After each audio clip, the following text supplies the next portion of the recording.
وادی دہشت ایپیسوڈ 9۔ میں ڈریگن کو اٹھائے تیزی سے گھور اندھیرے میں آگے بڑھ رہا تھا۔ میں نے ڈریگن سے پوچھا، دوست تم کچھ بتاؤ، ہم کدھر جائیں؟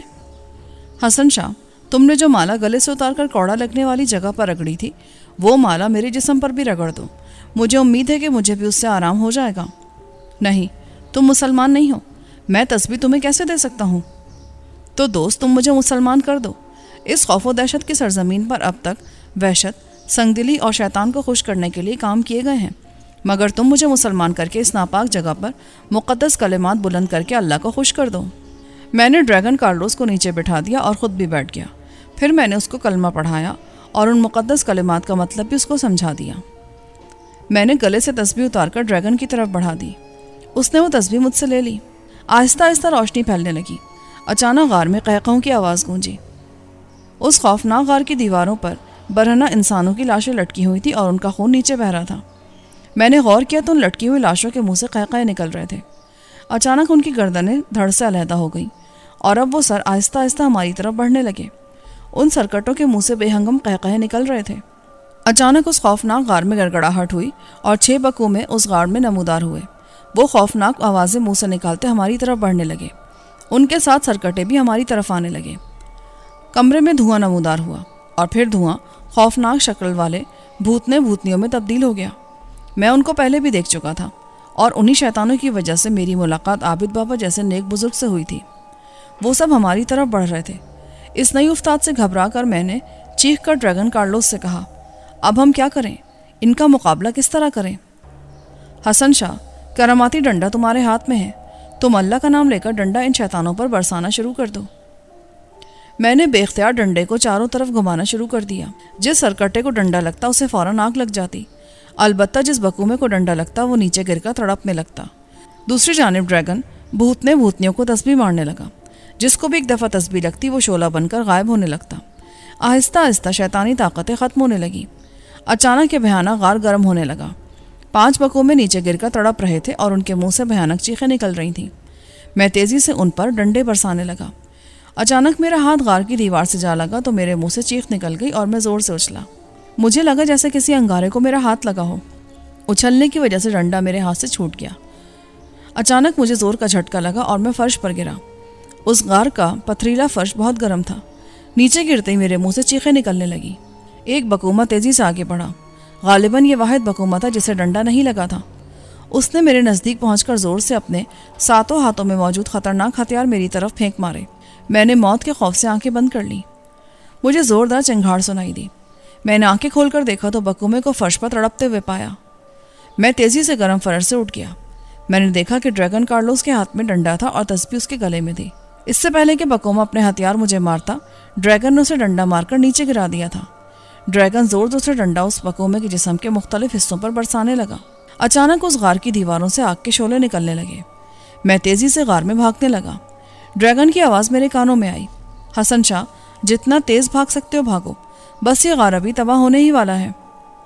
اچانک غار میں دھماکے ہونے لگے۔ میں نے مڑ کر دیکھا تو ڈریگن کارلوس بھی ڈنڈا ہاتھ میں پکڑے تیزی سے بھاگ رہا تھا۔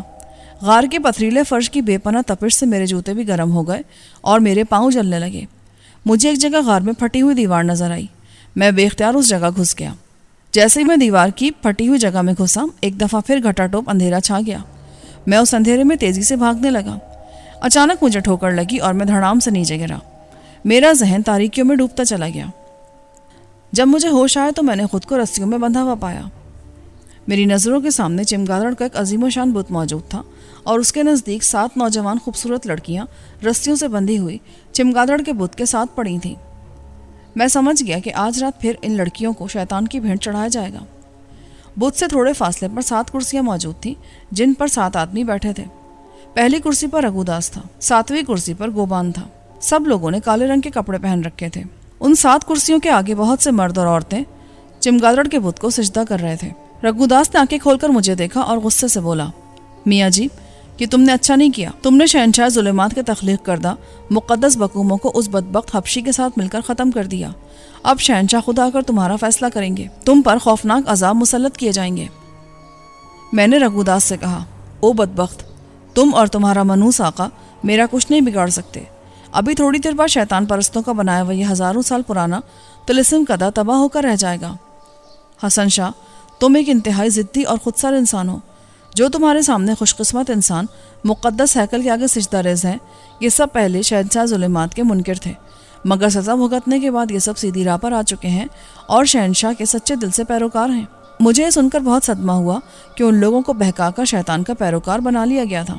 میں نے چیخ کر کہا، تم ابلیس پرست نہ صرف معصوم لوگوں کو شیطان کی بھینٹ چڑھاتے ہو بلکہ ان کو گمراہ کر کے شیطان کا پجاری بھی بنا لیتے ہو۔ یہ سب بدقسمت لوگ کمزور عقائد کے مالک ہیں۔ اگر کہ اپنے مذہب کے پکے ہوتے تو کبھی مر کر بھی ابلیس پرست نہ بنتے۔ رگوداس نے میری بات نظر انداز کرتے ہوئے گوبان کی طرف دیکھا تو گوبان اپنی کرسی سے اٹھا اور رگوداس کے سامنے رکوع کے بل جھکا، پھر چلتا ہوا بت کے نزدیک پہنچا جہاں 7 لڑکیاں بندھی پڑی تھیں۔ گوبان سجدے میں گر گیا، پھر وہ سجدے سے اٹھا اور اس نے خوبصورت لڑکی کو اپنی طرف بلایا۔ گوبان تیزی سے منہ میں کچھ پڑھنے لگا۔ خوبصورت لڑکی نے شیطان کی عظمت کے بول گنگناتے ہوئے رسی سے بندھی ہوئی لڑکی کے سر کے بالوں کو مضبوطی سے پکڑا اور پیالہ اس کی گردن کے نیچے رکھ دیا۔ میں سمجھ گیا کہ شیطان کو بلانے کی خاطر ایک دفعہ پھر ظلم کا ہولناک کھیل شروع ہونے والا ہے۔ میں نے گوبان کو دیکھا، اب اس کے ہاتھ میں بڑا سا چھرا تھا۔ ایک دفعہ پھر میری نظروں کے سامنے وہ ہولناک کھیل شروع ہو ہی گیا۔ خون کے بھرے پیالے چمگادڑ کے بت کے سامنے رکھے گئے اور بدقسمت لڑکیوں کے گوشت کی دعوت سرکٹے اڑانے لگے۔ میں خوف و دہشت سے مناظر دیکھ رہا تھا۔ اچانک چمگادڑ کے بت کی آنکھیں سرخ ہو گئیں اور اس کے منہ سے آواز نکلی، اٹھو میرے دوستوں اور اپنی مشکلات مجھ سے بیان کرو۔ میں تمہارا خداوند تم سے مخاطب ہوں، تمہارا جو مسئلہ ہوگا میں حل کروں گا۔ سب لوگ سجدے میں چلے گئے اور پھر اٹھے اور سروں کو جھکائے ہاتھ باندھ کر کھڑے ہو گئے۔ رگوداس نے کہا، آقا، آپ اس باغی اور وقت کے سب سے بڑے مجرم کے لیے عبرتناک سزا کا حکم سنائیں تاکہ اسے دردناک عذاب میں مبتلا کیا جا سکے۔ شیطان کے منہ سے آواز نکلی، اس نے میرے تخلیق کردہ ہزاروں سال پرانے بقوموں کا خاتمہ کر دیا ہے، مگر پھر بھی اگر یہ ہماری اطاعت قبول کرتے ہوئے ہمیں سجدہ کرے اور 7 دفعہ ہماری عظمت کی تعریف کرے تو ہم اسے معاف کر دیں گے۔ سارے ابلیس پرست شیطان کے منہ سے سن کر بلند آواز سے شیطان کی عظمت کے گن گانے لگے۔ رگوداس میرے پاس آیا اور بولا، حسن شاہ، تم خوش قسمت ہو کہ آقا ظلمات کے مقدس بقوموں کو ختم کرنے کے باوجود آقا تمہیں معافی کا موقع دے رہے ہیں۔ اب بھی وقت ہے، اپنی ضد چھوڑ دو، تمہاری تمام زندگی مزے میں گزرے گی۔ میں مسلمان ہوں رگوداس، میں نے صرف اللہ کو سجدہ کیا ہے اور مر کر بھی میں تمہارے مردود آقا کو سجدہ نہیں کروں گا۔ یہ کہہ کر میں نے زور سے لاحول پڑھی۔ جیسے ہی میرے منہ سے مقدس الفاظ نکلے، چمگادڑ کے منہ سے خوفناک چیخ بلند ہوئی اور ایک دفعہ پھر چمگادڑ پتھر کے بت میں تبدیل ہو گیا۔ اس سے پہلے کہ ابلیس پرست کچھ کرتے، ڈریگن کارلوس بت کے پیچھے سے نمودار ہوا اور زور سے ڈنڈا چمگادڑ کے بت کو مارا۔ ڈنڈا لگتے ہی آگ کے شعلے چمگادڑ کے بت کی آنکھوں سے نکلے اور سیدھا 5 ساحروں کو جا لگے اور ان 5 کے جسموں کو آگ لگ گئی۔ وہ چیختے ہوئے ادھر ادھر بھاگنے لگے۔ پھر جلدی سے ڈریگن کارلوس نے تسبیح اپنے گلے سے اتار کر میرے گلے میں ڈال دی۔ میری طلسماتی رسیاں یکدم غائب ہو گئیں۔ میں تیزی سے اٹھ کھڑا ہوا۔ ڈریگن نے ڈنڈا رگوداس کی طرف مارا، مگر رگوداس تیزی سے ایک طرف ہو گیا اور لات زور سے ڈریگن کو ماری تو ڈریگن نیچے گر گیا اور اس کے ہاتھ سے ڈنڈا چھوٹ گیا۔ میں تیزی سے آگے بڑھا اور ڈنڈا اٹھا لیا۔ میں رگوداس کی طرف بڑھا تو اس نے ایک پیالہ زور سے اٹھا کر میری طرف پھینکا۔ میں نے ڈنڈا آگے کر دیا، پیالہ سیدھا ڈنڈے سے ٹکرا کر ٹکڑے ٹکڑے ہو گیا۔ میں تیزی سے آگے بڑھا اور رگوداس کو ڈنڈا مارا، مگر وہ دھوئیں میں تبدیل ہو گیا اور میرا وار خالی چلا گیا۔ میں تیزی سے آگے بڑھا اور زور زور سے ڈنڈا بت پر برسانے لگا۔ جیسے جیسے میں ڈنڈا برساتا جا رہا تھا، ہیبتناک آوازوں اور دردناک چیخوں کا شور شروع ہو گیا اور ایک دفعہ پھر گھٹاٹوپ اندھیرا چھا گیا۔ اچانک فرش زور سے ہلنے لگا اور پہاڑی پر ہر طرف بھونچال آ گیا۔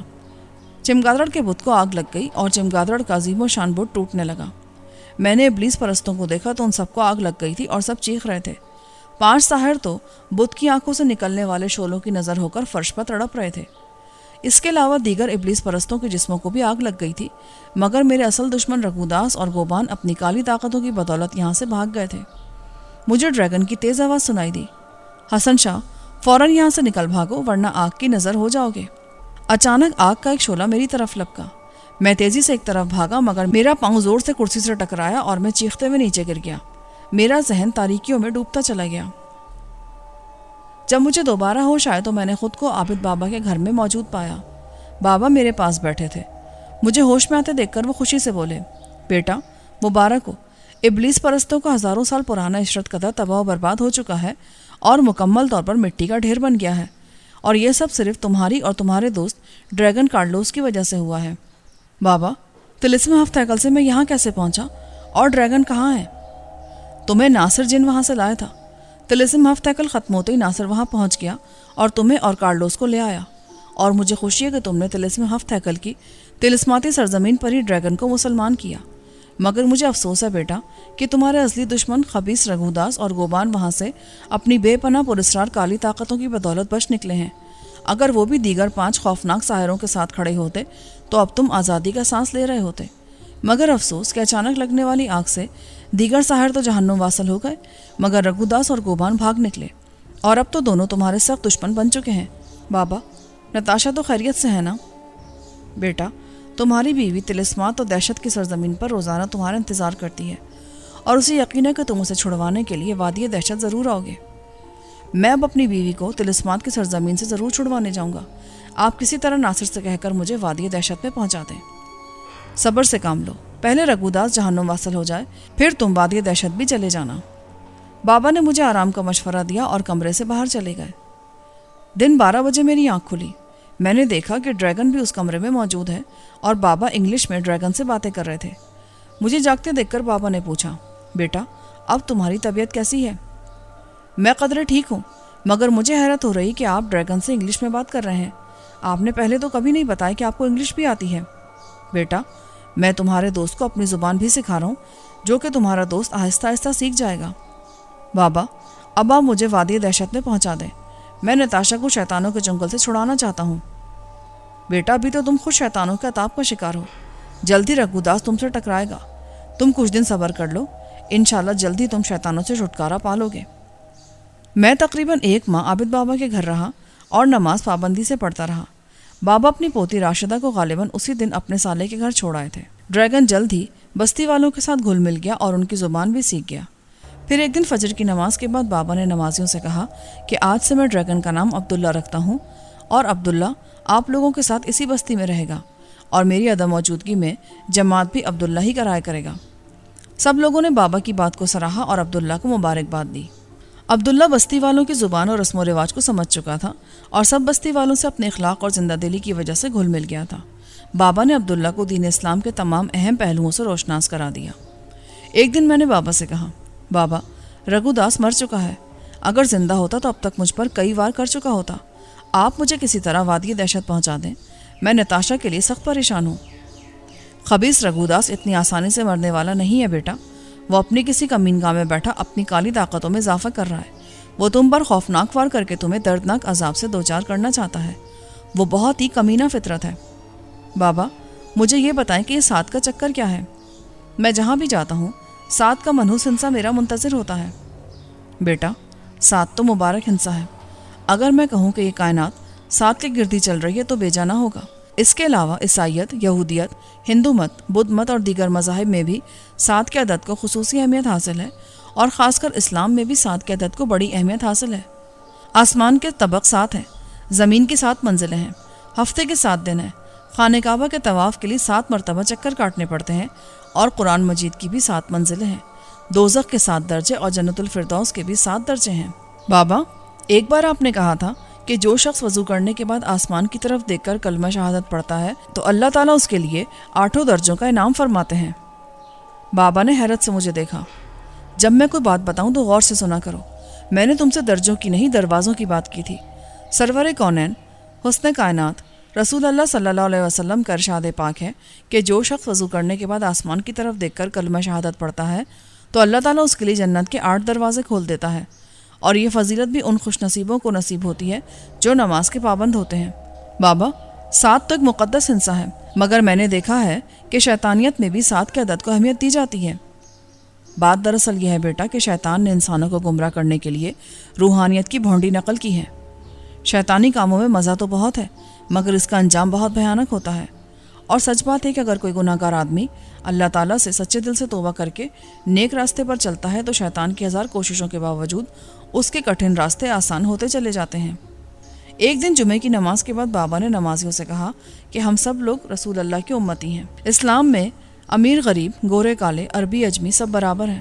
حضرت بلال رضی اللہ تعالیٰ عنہ جو کہ حبشی تھے مگر اسلام نے ان کو بہت اعلیٰ مقام دیا ہے۔ ہم سے جہاں تک ہو سکے ہمیں رسول اللہ کے مبارک ارشادات پر عمل کرنا چاہیے۔ کچھ دیر چپ رہنے کے بعد بابا نے کہا، میرے محترم ساتھیوں، میں آج اعلان کرتا ہوں کہ میں اپنی پوتی کی شادی عبداللہ سے کروں گا، کیونکہ عبداللہ ایک نیک مسلمان بن چکا ہے اور اس کا اخلاق بھی آپ لوگوں کے ساتھ بہت اچھا ہے۔ سب لوگوں نے عبداللہ کو مبارکباد دی تو عبداللہ نے لوگوں سے کہا، میں ایک کالا اور اجنبی شخص ہوں، مگر آپ لوگوں کی محبت اور بابا کی شفقت نے مجھے آپ سب کا دیوانہ بنا دیا ہے۔ میں عہد کرتا ہوں کہ میں انشاءاللہ بابا کی پوتی کو ہمیشہ خوش رکھوں گا اور خاص کر نبی کریم کے مبارک ارشادات پر ہمیشہ عمل کرتا رہوں گا۔ اس طرح چند دنوں بعد عبداللہ اور راشدہ کی شادی ہو گئی۔ راشدہ دوبارہ اپنے دادا کے گھر آ گئی اور عبداللہ بھی عابد بابا کی پوتی یعنی اپنی بیوی کے ہمراہ ان کے ساتھ رہنے لگا۔ ایک رات بابا نے مجھے اپنے پاس بٹھایا اور بولے، حسن شاہ، تمہارے اصلی دشمن رگھو داس نے ایک جاپ کر کے خوفناک عمل کیا ہے۔ اب وہ جاپ سے فارغ ہو چکا ہے اور تم سے طلسم ہفت عقل کی تباہی کا خوفناک انتقام لینا چاہتا ہے۔ میں اس خبیث ساحر کی سرکوبی کے لیے جا رہا ہوں۔ میں تمہاری حفاظت کے لیے اس کمرے کے گرد حصار کھینچ رہا ہوں۔ تم نے کسی بھی صورت میں اس حصار سے باہر نہیں نکلنا۔ میں کل صبح یہاں آ جاؤں گا۔ یہ کہہ کر بابا نے کمرے کے گرد حصار بنایا اور مجھے سلام کر کے گھر سے باہر چلے گئے۔ میں نے بابا کی باتوں پر خاص توجہ نہ دی اور بے پرواہ ہو کر سو گیا۔ غالباً آدھی رات کے وقت مجھے چیخوں کی آواز سنائی دی۔ میں ہڑبڑا کر اٹھ بیٹھا۔ میں حیران تھا کہ آدھی رات کے وقت کس پر کیا آفت ٹوٹ پڑی ہے۔ میں نے آنکھیں مل کر دیکھا تو خوف و حیرت سے اچھل پڑا۔ کمرے کا دروازہ ٹوٹا تھا اور کمرے کے باہر چند بھوتنے بھوتنیاں اچھل کود کر رہے تھے۔ ان کے ہاتھوں میں مشلیں تھیں جس کو وہ کمرے کے اندر ڈال رہے تھے، مگر کمرے کے اندر آتے ہی مشلیں بجھ جاتی تھیں۔ پھر ایک اور دہشتناک منظر نمودار ہوا۔ جہاں بھوتنے بھوتنیاں کھڑے تھے وہاں سے آہستہ آہستہ زمین پھٹنے لگی اور اچانک زمین سے ایک تابوت نمودار ہوا۔ اس کا ڈھکنا خود بخود کھلنے لگا اور تابوت سے دھواں نکلنے لگا۔ پھر ایک زوردار چیخ تابوت کے اندر سے سنائی دی۔ چیخ کے ساتھ ہی بے شمار چمگادڑ تابوت میں سے نکل کر کمرے کا رخ کرنے لگے، مگر کمرے میں داخل ہوتے ہی ان کے جسموں کو آگ لگ جاتی۔ اچانک تابوت میں سے ایک ڈھانچہ باہر نکلا۔ ڈھانچہ اڑ کر فضا میں معلق ہو گیا۔ اس ڈھانچے کے ہاتھ میں ایک عورت کا وجود تھا۔ اچانک ایک زوردار نسوانی چیخ بلند ہوئی اور عورت کا ایک بازو کٹ کر نیچے گرا۔ فضا میں معلق ڈھانچہ ایک ایک کر کے عورت کے مختلف اعضاء کاٹ کر نیچے پھینکنے لگا۔ پھر بڑے بڑے سیاہ بلے تابوت میں سے باہر نکلے۔ ان خوفناک کالے بلوں کی تعداد غالباً 7 تھی۔ اچانک زوردار گڑگڑاہٹ ہوئی اور تابوت ٹوٹ گیا۔ تابوت کے اندر موجود ہستی کو دیکھ کر میرے منہ سے بے اختیار چیخ نکل گئی۔ میں نے دیکھا کہ نتاشا تابوت میں زخمی حالت میں پڑی تھی۔ اس سے پہلے کہ میں کچھ کرتا 7 خوفناک بلے نتاشا کے جسم سے چمٹ گئے۔ میں یہ دیکھ کر بے اختیار ہو گیا اور بھاگتا ہوا کمرے سے باہر نکل گیا، حالانکہ بابا نے مجھے کمرے سے باہر نکلنے سے سختی سے منع کیا تھا۔ جیسے ہی میں باہر نکلا اچانک میرے چاروں طرف آگ نمودار ہو گئی۔ میں نے آگ کے دائرے سے باہر نکلنا چاہا تو لوہے کے کڑے میرے پاؤں میں جکڑے گئے۔ میں نے گھبرا کر ادھر ادھر دیکھا۔ اچانک فضا میں معلق ڈھانچہ، بھوتنے بھوتنیاں، سیاہ بلے، تابوت اور اس میں موجود نتاشا سب کچھ دھوئیں میں تبدیل ہونے لگا۔ پھر دیکھتے ہی دیکھتے دھواں بھی غائب ہو گیا۔ اچانک زناٹے کی آواز گونجی اور 7 ہیبت ناک شیطانی چہرے نمودار ہوئے۔ میں بابا کا حکم بھول کر ایک دفعہ پھر کالی طاقتوں کے شکنجے میں گرفتار ہو چکا تھا۔ میں نے مقدس کلمات پڑھنے چاہے مگر مجھے یوں لگا جیسے میری زبان بند ہو چکی ہے۔ اچانک سارے کٹے ہوئے سر میرے سر کے اوپر آ گئے اور ان کی کٹی ہوئی گردنوں سے خون نکلنے لگا اور سارا گندا خون میرے سر پر گرنے لگا۔ میرا پورا وجود خون سے لتھڑ گیا تھا۔